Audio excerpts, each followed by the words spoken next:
এজন কংগ্ৰেছী হিন্দু যুৱকৰ মুখ্যমন্ত্ৰী ডক্টৰ হিমন্ত বিশ্ব শৰ্মালৈ এটা বিস্ফোৰক মেছেজ।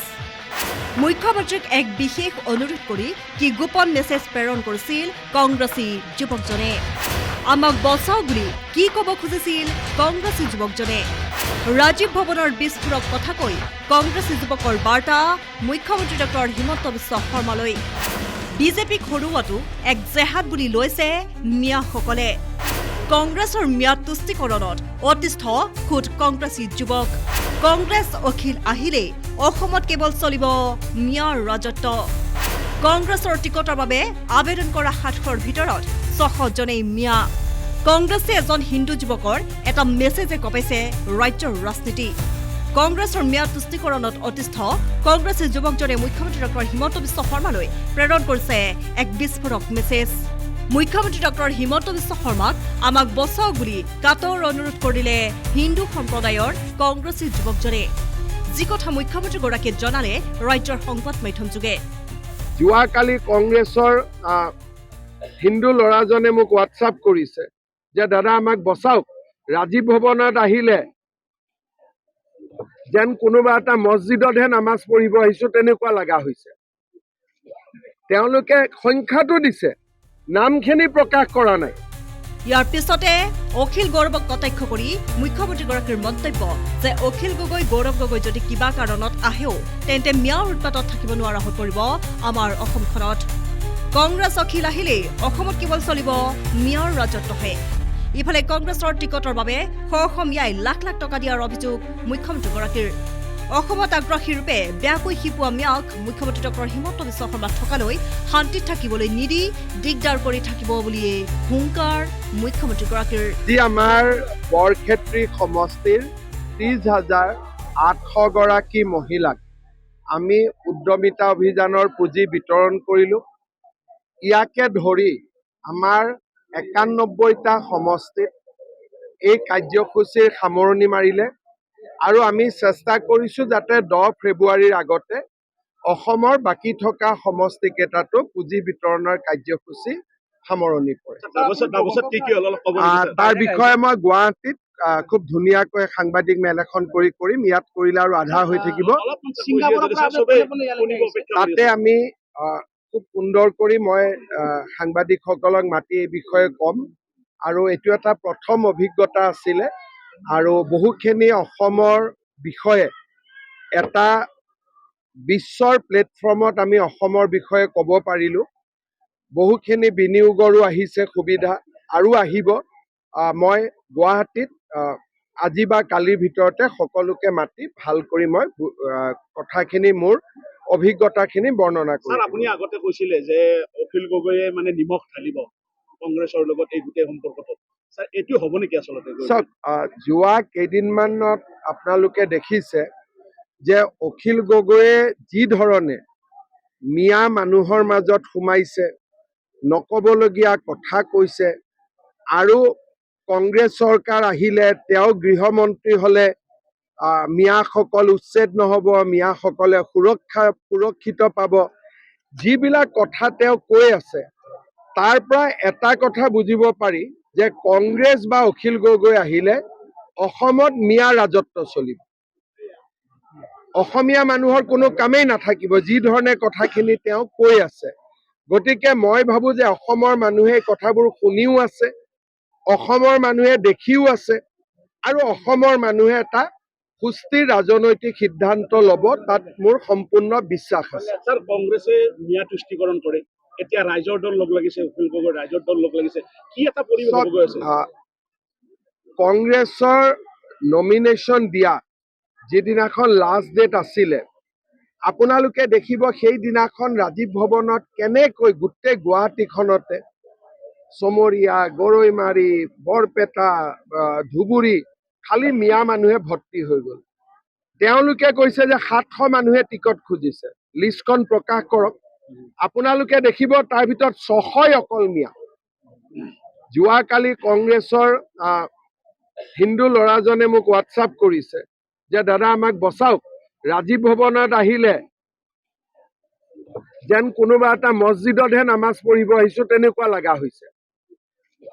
তেওঁলোকে সংখ্যাটো দিছে, নামখিনি প্ৰকাশ কৰা নাই। আপোনালোকে তেওঁলোকক কওক যে আমাক নামখিনি দিয়ক, কোনে কোনে টিকট খুজিছে।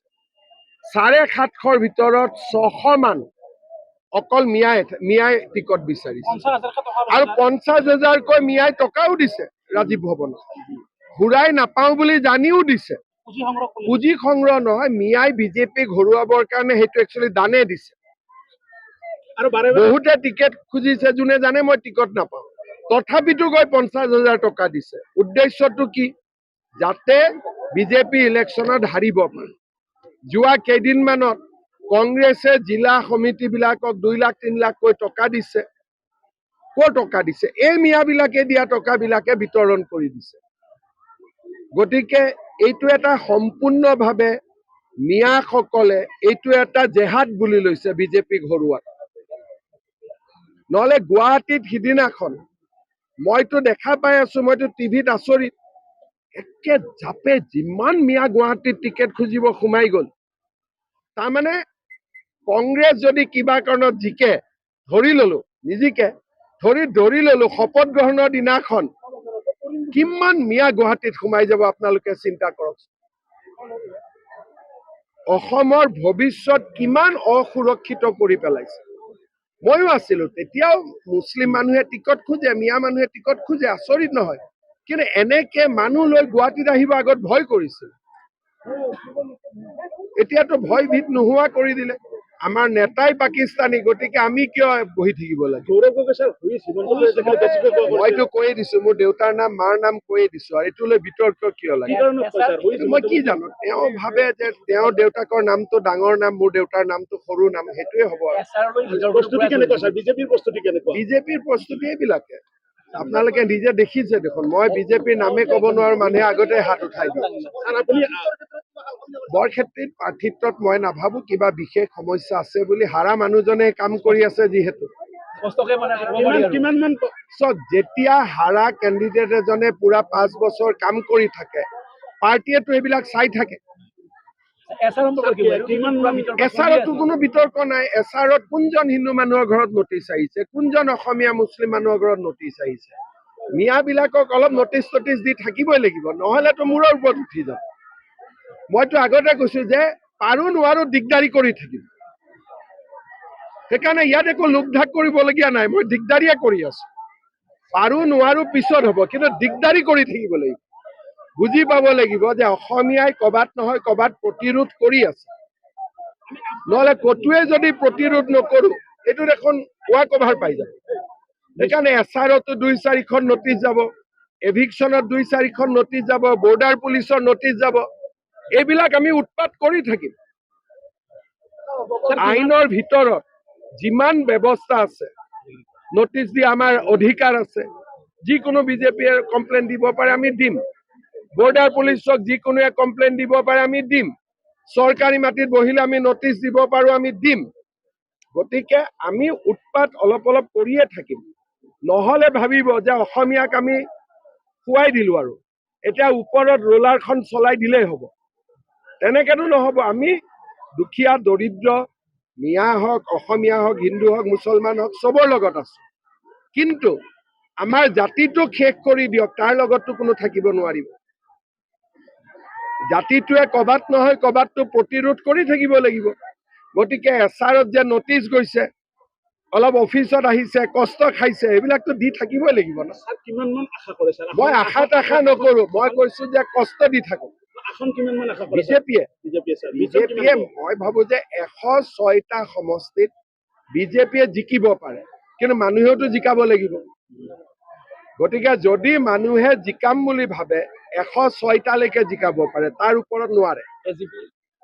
চবক মিলাই এজিপি, বড়ো, আমি, কাৰ্বি, ডিমাচা সকলো মিলি 106টালৈকে আমি জিকিব পাৰো।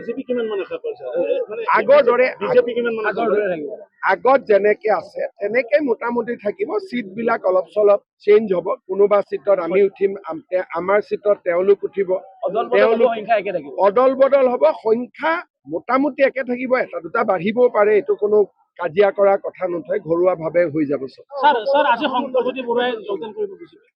আজি আছুৰ কেইবাজনো প্ৰাক্তন নেতাই যোগদান কৰিব। কিন্তু মই সকলোকে কৈছোঁ যে শেষ সময়ত যোগদান কৰিছে, টিকেটৰ আশা কৰিব নালাগে। যোগদান কৰক, আদৰণি জনাইছোঁ, দলৰ মঞ্চত কামো কৰিব। কিন্তু আজি জইন কৰি অহাকালি পাৰ্টিত টিকেট এইটো অলপ দিগদাৰী হ'ব। সেইকাৰণে মই শংকৰজ্যোতি বৰুৱা বা তেওঁৰ লগত অহা সকলোকে কৈছোঁ যে আপোনালোকে পাৰ্টিৰ কাৰণে কাম কৰক। পাৰ্টিয়ে স্বাগতম জনাইছে, কিন্তু এইবাৰে ইলেকশ্যনৰ টিকেটটো আশা নকৰিব।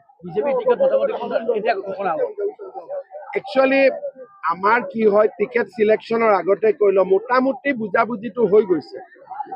আমাৰ দিলীপ শইকীয়া আৰু জয়ন্তমল্ল বৰুৱাই এজিপিৰ লগত কথা পাতি আছে, মোটামুটি সম্পূৰ্ণ হৈ গৈছে। আৰু যিদিনাখনে অমিত শ্বাহ ডাঙৰীয়াই বিচাৰিব যে আপোনালোক আহক চেছ কৰি দিওঁ, লগে লগে চেছ হৈ যাব। কাৰণ যিটো প্ৰাথমিক বুজাবুজি সেইটো ইতিমধ্যে সম্পূৰ্ণ হৈ গৈছে। Political desk, news desk report.